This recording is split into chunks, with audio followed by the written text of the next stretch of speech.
Hi guys, welcome back to my channel, or welcome if you're new here. Today, the scenery is a little bit different. I'm in my car, in a parking lot, one of my favorite parking lots in Los Angeles, California. I do love this parking lot. It's very peaceful to me. I like it because there's other people just like sitting in their car, and my view is such a pretty view in my personal opinion. I just love being around trees. Anyways, so as you might already know by the title, I'm doing a little story on my experience with H. pylori. I did, in fact, record this video already. I definitely did at my house. Comfortable, in sweatpants, a lot more cozy. But you know what? I recorded it the wrong way. And I just like, that's the thing about YouTube is that like, I will get the way I'm supposed to film for YouTube and like TikTok and Instagram so meshed. I will do it the wrong way for like all the platforms, and sometimes like it's easier to re-record for TikTok or like Instagram, but YouTube is just like, usually because my videos are a lot longer, it's just a lot more difficult.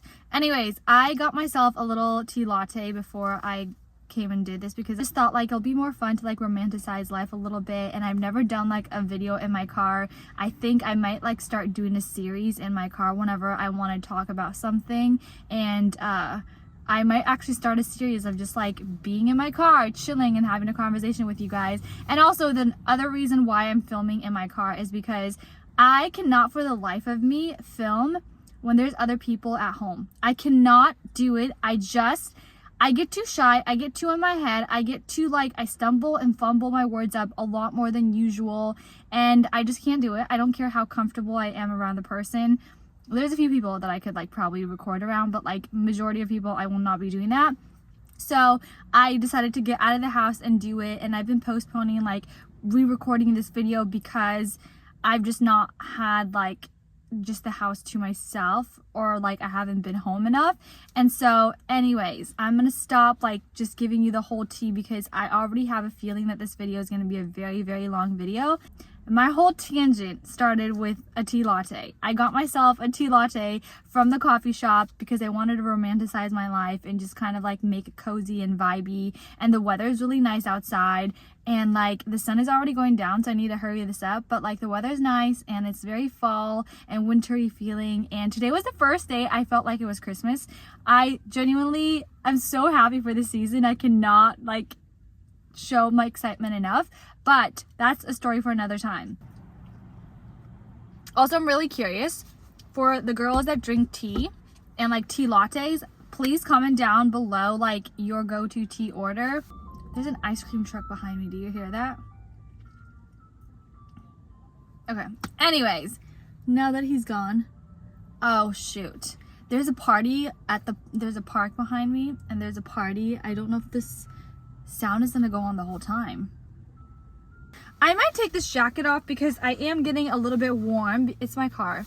It's a little hot in here. So let's get started now that I feel a little bit more comfortable and cozy. I think the fact that I have a hot beverage and it's like inside my car makes it a little bit more hot, even though outside is really cold. So, this past year, at the end of February, I got H. pylori, unbeknownst to me. I got it, and for weeks on weeks, I had extreme bloating. Like intense bloating, the kind of bloating that doesn't go away in the morning. And bloating can be normal, not that it's healthy, but it can be normal. And it's just like a part of the routine. You wake up and usually the bloating has subsided, and most of the time it's gone from like the night before, right? The bloating that I would have was insane. It would go on for, it went on for the whole time I had H. pylori. It did not go away. And so I was like, what's going on? One, I would work out kind of on a regular basis. That time is going to be a part of the story. But like during that time, I was semi-working out. I was doing Pilates, but I was not doing any cardio really. And I'm a runner. Like I have been a runner for a really long time, off and on. And that's the problem, because at that point I was just off of running, and I would do Pilates maybe twice a week. Wasn't doing my best to take care of myself. So let's start there. I wasn't really taking care of myself. I genuinely like taking care of myself and being healthy and eating healthy food.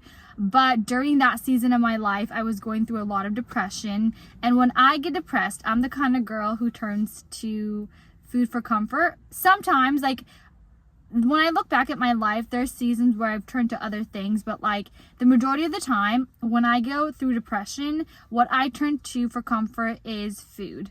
During this season of my life, when I was going through the depression, I turned to food for comfort. And that combined with just like not doing the maximum, really, like I was doing the bare minimum in terms of working out and what I'm used to, it was not cutting it. And then I started to feel sick as well, and I thought maybe the bloating was because of that. Like, I kind of had perspective of like, maybe I'm just not working out enough and that's why there's bloating, or I'm gaining weight. But then the bloating was not like, even when I cut back on food, there was some days where I literally would not eat very much at all. Like, maybe I'll eat once a day and I would still have chronic bloating. And I don't want to use the wrong word when I say chronic, but it felt chronic. Like, it was painful. I would be on the floor at times crying. My sister would find me like just on the floor crying sometimes. I would come home from work in so much pain. Anything and everything pretty much would trigger the bloating. Even water, I would drink water and that would somehow make me bloat. And so I was just like turned off by everything. And the thing about H. pylori is that like a lot of people who have it tend to like not have an appetite and they lose weight. For some reason I was gaining weight, and I don't know if it was because I'm just like, I had at that season been already like eating a lot of food more than I normally do, and so I had already gained that weight, and then the H. pylori would just like, I don't know, kind of made it more noticeable. I'm not sure. But once I noticed the bloating ongoing for a couple of weeks, I was like, something is happening in my body. I don't feel comfortable. I know something is wrong. It's not just like the fact that like I'd been eating a lot of food a couple weeks ago, because once I noticed that there was bloating and I was kind of like not feeling my best, I stopped overeating and all that kind of stuff. But it wasn't really changing the bloating situation. So I was like, I know for a fact there's something wrong in my body. So I went to the doctor and he basically was like, bloating is normal. And I was like, yeah, I know bloating is normal, but bloating usually goes away whenever you change your routine. Like, and I've changed my routine. I've started to eat better. I've started to take care of myself more a little bit, and nothing's changed. And it's been a couple of weeks. And he was like, okay, well, just like, there's nothing else I can say. Like, your blood work seems fine. I don't know what's going on. My sister's the nurse practitioner, so I told her about this. She looked over the blood work. I had also some other situations because of like just the overeating prior to like me knowing about H. pylori, and before I had kind of like changed my routine a little bit, that had triggered high cholesterol. And so my blood work came back, and that was on the record. And my sister was like, yeah, your blood work looks fine overall, but you have high cholesterol and that kind of stuff. And so I was like, okay, so what else is happening? Because high cholesterol doesn't cause constant bloating, and it also doesn't cause chronic stomach pain. And so I was like, what is happening? I got some information from her, and she was like, okay, maybe have him test you for H. pylori, because I told her this is gonna get TMI, and I'm sorry for that, but like I told her that when I poop, it was coming out whole. Literally, it was just like, this is gonna get so graphic, but it's just like a lot of just like liquid diarrhea, and my food was not being digested at all. Like, the majority of my food, I actually think all of my food during that time was not being digested properly. And that also caused me to not absorb any nutrients from my body, which made me even weak.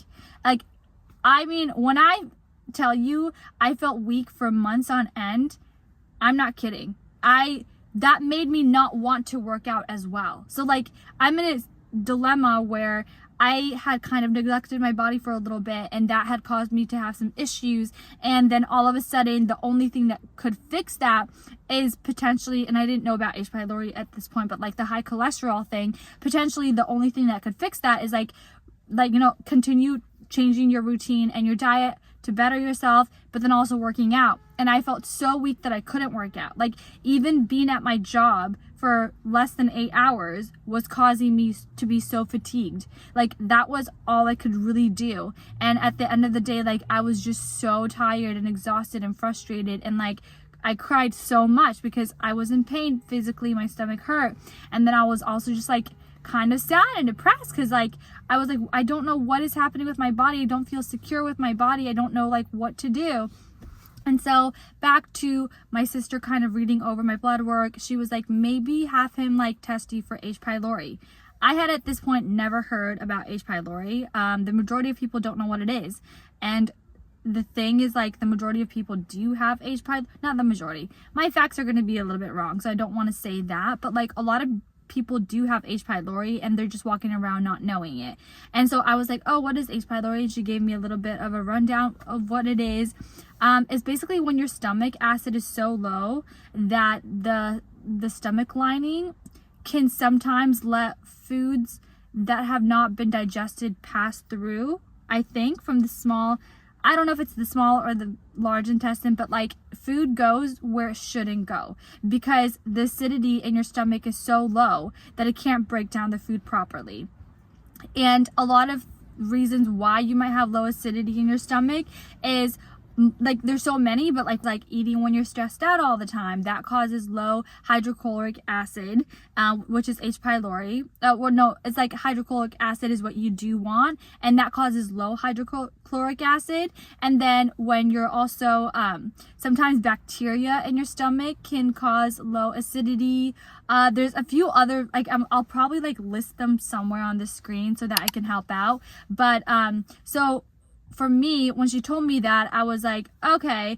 So one thing, I was like, I'm gonna have to do a lot more research on this because it seems like the thing that I have, but like in my head, I'm also just like over analyzing everything and every symptom that I have. So like, at one point I thought I had kidney issues. At one point I thought I had like liver disease and like all this kind of stuff, because a lot of the symptoms kind of like would give off like false, you know, like traits of like kidney disease or liver disease or this or that. And I'm just like over analyzing every single thing, because at this point I'm so tired from like researching so much and not coming to a point where I knew anything about what was going on in my body. And I was just so like wanting to get it done, because I was like, my life needs to change. I cannot continue like feeling weak all the time, not being able to work and not being able to like start like even working out. I was doing a little bit of Pilates at that point still, and I tried to start running, but I was having such a difficult time, and it'd been about a month. So at this point, I go back to the doctor, okay? So it's like probably March something, if not April, and my timeline might be a little bit off, so bear with me. But it's around that time I go back to the doctor and I was like, can you test me for H. pylori? And he was like, okay. And so we test for H. pylori. 2 weeks go by, and then I get my results and he was like, yeah, you have H. pylori. And so at this point, like, while I'm waiting for the results to come back, I'm just doing a deep dive on everything, and like also H. pylori because my sister had mentioned it. So I do a deep dive. I'm just like educating myself like crazy, you guys. And the thing about me is that I do tend to educate myself on things that I find really interesting. And like I said before, I do genuinely like taking care of myself and my body, and like I do care about health and wellness, but I go through seasons sometimes where I have no motivation and depression, and when that kind of happens, everything goes out the door. I don't really want to take care of myself. I don't really have the motivation. And I think now at the point that I'm at, if ever I was to get depressed again, I would handle things differently. But because I had not known the majority of the things that I know now today sitting here, I just did, like, I would just throw it all out the window and just be like a lazy bum, and just like, I just would not take care of myself. And sometimes I cry about the fact of like how I treated my body, and especially during that time, because I genuinely treated my body like garbage, okay? And the reason why I feel like I did that is because even before I was depressed, even before I was like not like working out as much or eating healthy, when I did work out and eat healthy and I thought I was doing the right thing for my body, I was in over my head with my lifestyle. I was rushing all the freaking time last year. The majority of 2023, like all of 2023 and some of 2022, my life was constantly in a rush mode. Rush. I was late to things all the time. I was taking on too much. I was doing too much. The majority of it was self-induced, but like some of it wasn't. And that, I think, played a role in having low stomach acid, because I would like come home, eat really quickly, and then go out and do the next thing. Sometimes I was eating in my car, and like traffic is stressful. You guys, I live in California. Traffic is stressful. Rushing to places is already putting you in a stressful state. And just like my lifestyle was so crazy, I don't even know how I managed to get through 2023 the way I did. I just genuinely do not know. I was so disconnected from my body. Like, I didn't even know how I felt. I genuinely, like, sometimes you think about the fact that like you just sit down and you're like, okay, how do I feel right now? Do I feel good? Is there any ache in my body? Is there any like discomfort? I never did that once. Ever. Never checked in with my body. I was just in way too much of a rush to even do that. Was trying to work on my sleep habits. Wasn't doing the best, because I was from dawn till dusk.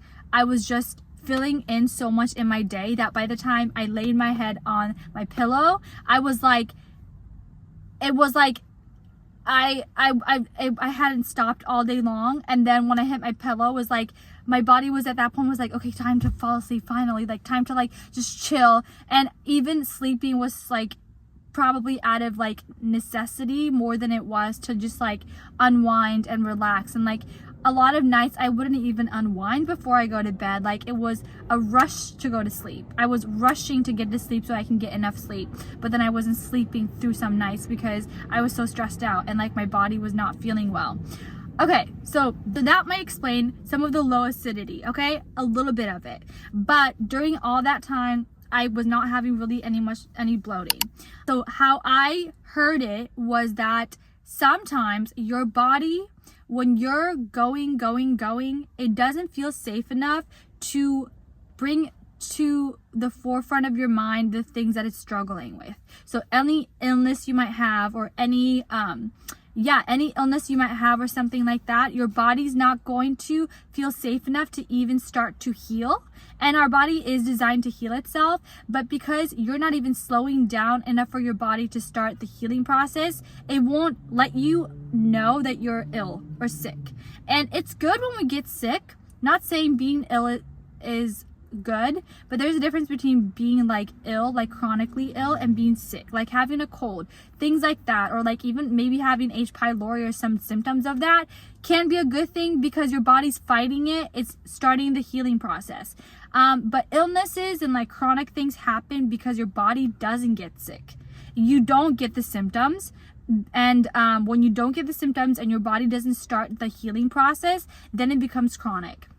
So, in like retrospect, I'm so grateful that I did have the symptoms and that I did go through it, because if I hadn't gotten the symptoms and if I hadn't slowed down for my body to start the healing process, it would have led to probably cancer. I'm not kidding. Like if I had gone long enough to where I was just not even getting the symptoms, my body would have gotten to the point where it would just go to cancer. So, and you can like fact check me on some of this stuff, because I'm no health expert. I do want to put that out there. No health expert at all. This is just my personal experience. So before I keep continuing, I do want to take a little deep breath and like take a sip of my drink, because oh my gosh, this video is so long. All right, a little tea break. So you know now all 2023, I was like stressing the heck out of my body. And the beginning of 2024, I didn't, like the first 2 months were fine. And then the end of February is when I got the symptoms. And then now fast forward back to whenever I got the results. At that point, I had educated myself. And I want to put out there, if anyone has H. pylori, literally listen to Barbara O'Neill. She was the one who broke down every single thing about H. pylori for me that made sense. Her episode on H. pylori I listened to about 7 times. I kid you not. I listened to it one time through and I was like, she's right on. Everything she said and every reason why she said you get H. pylori makes sense for me. And then I listened to it again to kind of educate myself on what she said to do. And then I listened to it again. And just like, that's how I function. I just like to educate myself, especially if it's a topic that I'm either going through or I'm really interested in. I will just do the biggest deep dive. I was also listening to a bunch of other podcasts on H. pylori, watching some videos on TikTok on H. pylori, Googling it. Just from morning till night, my life was like working and then doing life and then researching H. pylori. So the doctor was like, your option is actually to go on antibiotics. And now having had the couple of weeks before I got my results back, educating myself, I knew at that point that I didn't want to do antibiotics. That's the one thing I was like, I think I want to try it the natural route. I was like, H. pylori and antibiotics. One, antibiotics kills your gut bacteria, like the good gut bacteria, and it makes you feel weaker even, and also like it's not guaranteed. He said that like sometimes it takes 1 round, sometimes it takes 2, sometimes it takes 3. Can you imagine having to do 3 rounds of antibiotics? That's insane to me. Literally destroys your gut, destroys your body. Like, I mean, I can't even imagine. So I was like, okay, so now that I do know that I have H. pylori, maybe I can take things kind of into my own hands, which I do not recommend, please. But I was like, maybe I can take it into my own hands and I could try it the natural route. And so I did a little bit more research on how I can naturally heal H. pylori. And some of the stuff out there was like, 1, don't drink any liquids 2 hours after a meal, up to 2 hours until after a meal, and then 30 minutes before. I implemented that right away to the best of my ability because, again, like I work a 9 to 5, and so sometimes I was just like, I wasn't really thinking right then. So like 99% of the time I was doing that, but then there was a 1% where I wasn't, and I would forget and I would drink water. And then another one was like mastic gum. Mastic gum came up a lot, and so I ordered mastic gum. Never heard of it until then, and I ordered it and started chewing mastic gum. And then I also heard that oil of oregano would help with that, garlic cloves, aloe vera, and basically everything that I knew naturally could help fight H. pylori, I did. So, and then in addition to that, honey I implemented maybe 3 weeks after everything else, but yeah. So I was taking oil of oregano, I was taking mastic gum and chewing that, and I was doing garlic cloves almost every day. I was doing I would eat broccoli sometimes because I knew that would help. And then that wasn't working. That didn't really work. It didn't go away. And something about doing something the natural way I want to put out there is that, 1, it takes a longer period of time than like just Western medicine. So you have to be patient with it. But at that point, this is like the end of April, beginning of May, I'm just so fed up with having this and not feeling like myself and not feeling like I can do life. I was like, it's not working. None of this is working. And this is pretty much all that is recommended for doing it the natural way. So I give up. I was like, okay, I'm going to do it. And then like another thing was that if you have H. pylori long enough, when it's like active, because everyone has H. pylori in their gut. So that is one thing. But some people, like, it's dormanted. The majority of people, it's dormanted. And then some people, it becomes activated either by the stress that is caused in your day-to-day life, and like the acidity in your stomach gets too low. Or it's like by a bacteria or a fungus or something like that can trigger it to be activated. For me, I personally think it was the stress and eating when stressed out and having low stomach acid. That was my trigger. Because I think my body was like finally like, 1, I'm maybe at that point in my life, I'd slowed down a little bit. And I do believe that I did slow down a little bit because, again, I was being a little bit lazy. I wasn't really taking care of myself. I wasn't really working out as much. I wasn't eating the best. And like maybe even the food I was eating could have triggered that as well, because I would eat out a little bit more out. I normally just cook my food at home the majority of the time, but during that time I was just eating a bunch of like sweets, and like H. pylori feeds on sweets. I was also craving a ton of sweets while I was having H. pylori, because it makes it grow even bigger. But before I even knew I had H. pylori, I was eating a bunch of sweets.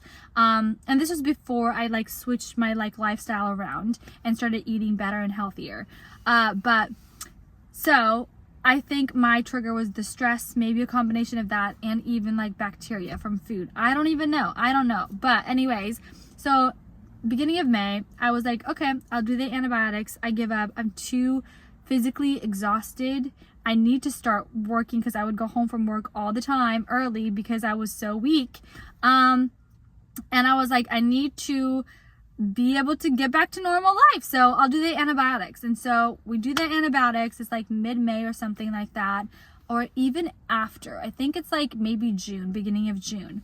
And so you guys, that's the timeline, like end of February all the way to like June. That's a long time to be having all of these pains and all of this struggle and like being sick. And I just like, it made me aware of like the saying that like a healthy man has 99 problems, but a sick person has one problem.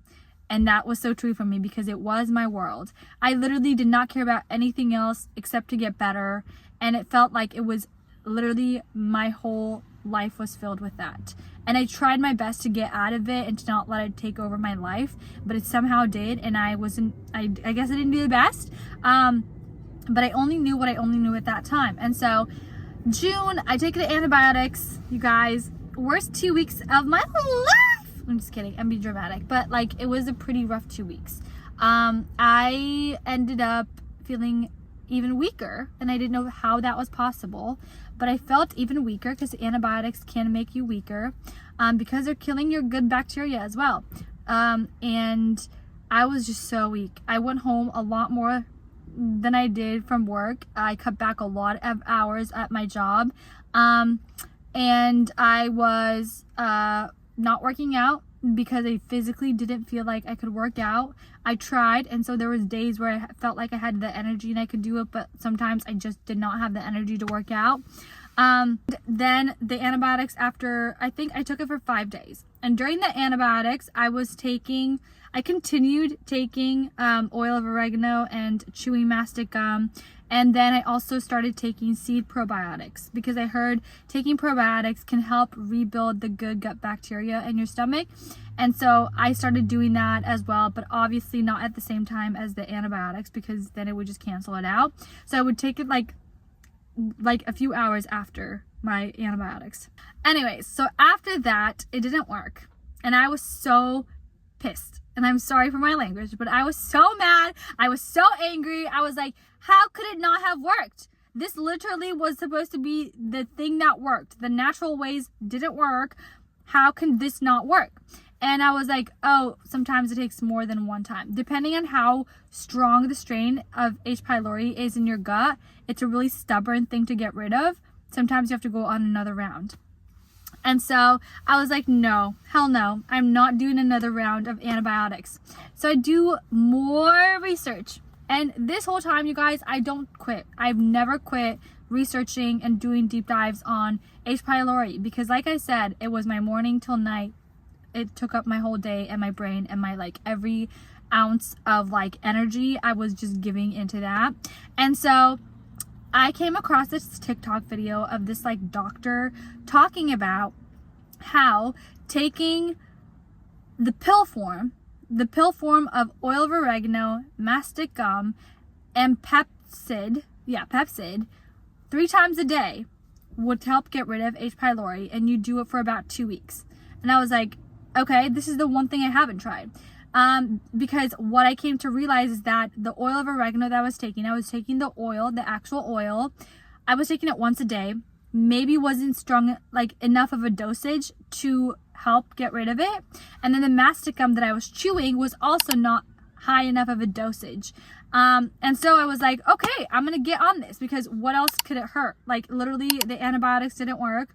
I feel like shit, sorry my language, but I was like, it literally feels like my life is ending. And I'm being so dramatic with this, and I'm sorry, but it's just like, I just could not see the light at the end of the tunnel. I couldn't.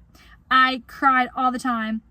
I was feeling so weak. My parents were like, I cried to them all the time, and I was just like, I don't know how I can keep living like this. And potentially, if you have H. pylori long enough, it can lead to cervical cancer. So I was like, am I gonna get cancer? Like, I'm just freaking out at this point. And so I was like, what is it gonna hurt? So I go on this. I do it 3 times a day. I do it morning, breakfast time. You take it with food. Breakfast time, lunchtime, dinner time.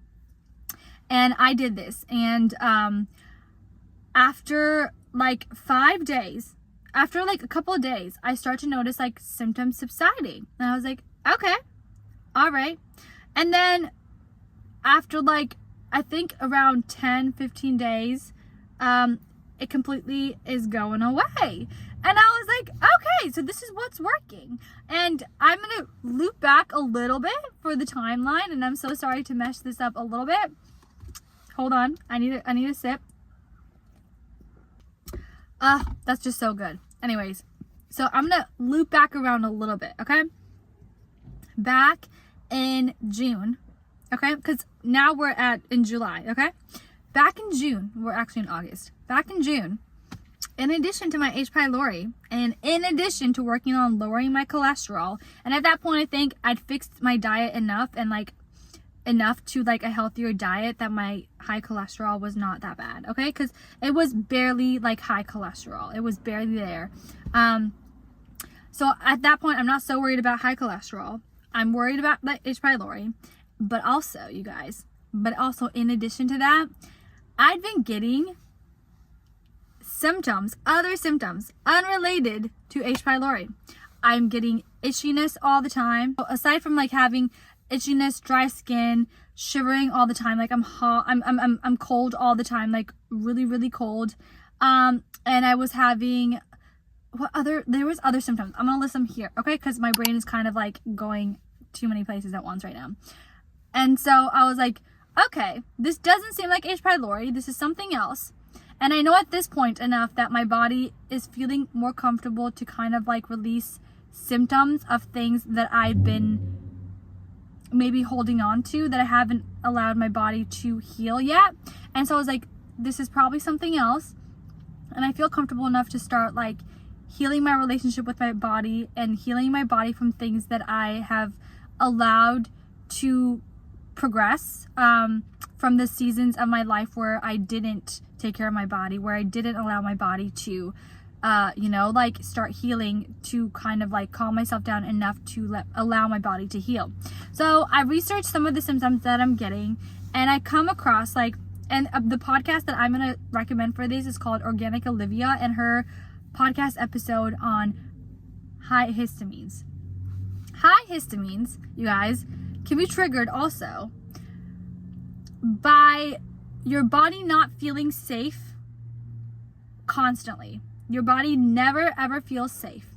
And to loop with H. pylori and why I think I got H. pylori, when you're not, so there is fight or flight, parasympathetic, and then sympathetic, or is it sympathetic and then parasympathetic? No, parasympathetic is when your body feels calm, and then sympathetic is when you're in fight or flight. When your body doesn't feel safe, it has low stomach acid, but then also that causes your body to make more histamines. It's telling your body, we need more histamines, because we're constantly in fight or flight mode. We need more histamines. That causes high histamines. So then I find out I have high histamines, and I was like, oh great, another thing. But then I also, at this point, I'm like, I'm healing my relationship with my body. Like, I would do exercises in the morning. I think I started this in like July or June. Yeah, I think June. I would do some exercises in the morning where when I wake up, I would like hug myself, or like I would just like hold myself. And this sounds very cheesy, and I'm sorry, it sounds cringy, but it was because I felt so disconnected with my body that I wanted to repair the relationship with my body. Because to be honest with you, I should have been treating my body the way I treat like a loved one or a friend or someone, and I didn't. I treated it like garbage, and I treated it like it wasn't even connected to me. I treated it like sometimes it wasn't even an afterthought. It was just never a thought. And so I'm like rehealing my relationship going through all this. And so I was like, okay, we have more symptoms. We have another thing. I can do more research on this and I can handle it because my body is feeling safe enough to heal itself. I can do it. And I'm praying about this throughout this whole thing. Okay, you guys, my family's praying for me and I'm praying about it. And I think that's definitely the reason why I got to the end of the tunnel. But like, so then, sorry, that kind of just went. I started the conversation with that and it was dormant. Anyways, I didn't know how to loop it back around. I will say prayer is the biggest thing. Biggest thing. I believe in prayer 1,000,000%. So anyways, I have people at my church also even praying for me, which is kind of sweet. Because I was doing women's Bible study throughout the majority of it. I think we ended in May. So like all of February or all of like the end of February to like May, they're praying for me, my women, my people. I love them so much. But anyway, so I find out I have high histamines as well. And so June, I start taking antihistamines, okay? And there was one other thing I took for antihistamines, and I can link that below too. Or not even link that, I'll just put a picture somewhere in this video. So I'm doing that, taking a lot of pills, taking a lot of medication, okay? A lot of it was herbal, so I wasn't so against it, but I was taking a lot of stuff throughout the day, and still eating things that I thought would help get rid of H. pylori, like a lot of honey, and like I said, things that I mentioned earlier. I also started taking, I also started drinking a ton of teas for specific purposes. I started drinking nettle tea for histamines. It lowers histamines. And I also started drinking other teas like ginger tea or like other teas for your gut, high cholesterol, things like that are anti-inflammatory because my body's crazy inflamed at this point. So things that are anti-inflammatory, a lot of turmeric lattes. So that's a little catch up on high histamines. High histamines subsides within about 2 months of taking the medication and drinking a lot of nettle tea. And so that brings us to about August, okay? Back to H. pylori. H. pylori is gone also. The reason why I know is because my family Colorado trip, which I wasn't going to go on because I was like, if this doesn't go away, I'm not going on my family vacation trip. I don't feel like strong enough or anything. But it does. And so that was the first week of August. We were going to go on our family trip. And so the end of July, thank you, Jesus, the end of July, I got like rid of it. I retested because I told the doctor I'm not taking another round of antibiotics, so he was like, just do your thing, I guess. Like, he was like, he has no control, one, and then two, like, he very much treated me the wrong way from the beginning. He tested me. I'm not going to get into it, because I love Jesus, and I'm not going to do that. Anyways, so then I retested, and it came back negative, and I was like, literally the most relief I've ever had in my life. The most relief, because it can get serious. Cervical cancer, you guys, that can get serious. And I don't know how long you have to have H. pylori before you get cervical cancer, but they're linked, okay? And so I'm like, oh, thank you, Jesus. I'm starting to feel better, starting to work out a bit more, continuously eating healthier. And I was proud of myself because I was like reflecting on back of how badly and terribly I felt in March to like kind of where I'd been at that point in like August or the end of July. And I was like, Jesus, you brought me a long way and I thank you for this. And I'm really grateful for actually the whole process because I learned so much. I cannot, like, all the education I've had from this whole process, I wouldn't trade it. I felt like shit every single day, okay? And I could cry. I'm not gonna cry. I could cry thinking about just how terrible I felt. But the amount of education and the process the Lord had me go throughout the whole time, to the way it's brought me to where I'm at right now, and to the way I carry myself now, and to the way I treat my body now, I wouldn't trade that experience for anything. And I genuinely 100% believe that God takes us through things for a reason, to teach us a lesson, and to kind of mold us into the people we're supposed to be. And the reason why I'm mentioning that is because I want to say that you are not your illness, you're not your crutch, you're not your sin or anything that you are going through. You are not that. And I want you to disconnect from that identity, because you are not that. And the reason why I'm telling you that is because the whole time I had H. pylori, I would say, my H. pylori, this or that, or my H. pylori is getting worse, or my H. pylori is getting better, or like this or that. And I kept referring to it as mine, and I kept holding on to it as my identity, and it wasn't. And the reason, I don't know if I would have healed a lot faster or quicker had I not kind of taken it as my identity, as my thing, when maybe the Lord was just wanting to teach me a lesson that I should have gone through once instead of going through a million times. But maybe not. Like, I really don't know what his timeline or plan was for that. But I think that having had it become my identity, or having holding it as like it's a part of me and not just something that I'm going through, definitely had a negative impact on me. And so I do want to say that if you have H. pylori right now, or if you have something else, or if you're going through something, do not let it be your identity, and do not hold on to it as if it's a part of you, because it's not. Maybe it's just a lesson that God is taking you through, and maybe it's just something that you're supposed to go through so that you learn something, or it makes you stronger, or brings you to a better like place in your life. I don't know what it is, and I don't know what the purpose of whatever you're going through is. But I do want to say, don't you dare. Don't you dare. And I'm telling you this, and you better listen to me. Don't you dare take it on as if it's a part of you, your identity, because it's not. It's not. Someone so smart said, sometimes we have to learn the same lesson over and over and over and over and over and over again, because we don't get the lesson when God only had planned for us to go through that lesson one time. Instead, because we're either disobedient, or we're not listening to him, or whatever the cause might be, instead we go through it like multiple times more than we should. And I just want to leave that there, and I'm gonna leave that with you. I don't know if I'm going to continue this video anymore, because I already feel like, I don't even know how long it is, but I already feel like it's crazy long, and I don't want to edit it too much, because so I'm gonna probably put, even if it's an hour, I'm gonna just put it out there. And I'm sorry if that's too long, but maybe it's going to help someone who has H. pylori, or just someone who's going through a hard time. But I feel like I'm going to miss so many things that I want to talk about with H. pylori.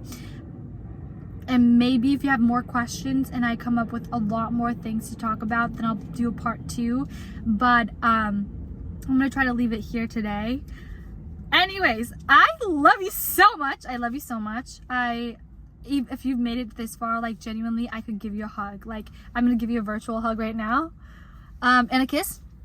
But if not, then bye. I don't know. But I'm gonna end it here. Thank you so much for watching. Thank you so much for listening to me and hearing me. And if you're going through any of this stuff, I sympathize with you on a very deep level, and I want you to know my heart goes out to you. And please comment so that I can start praying for you.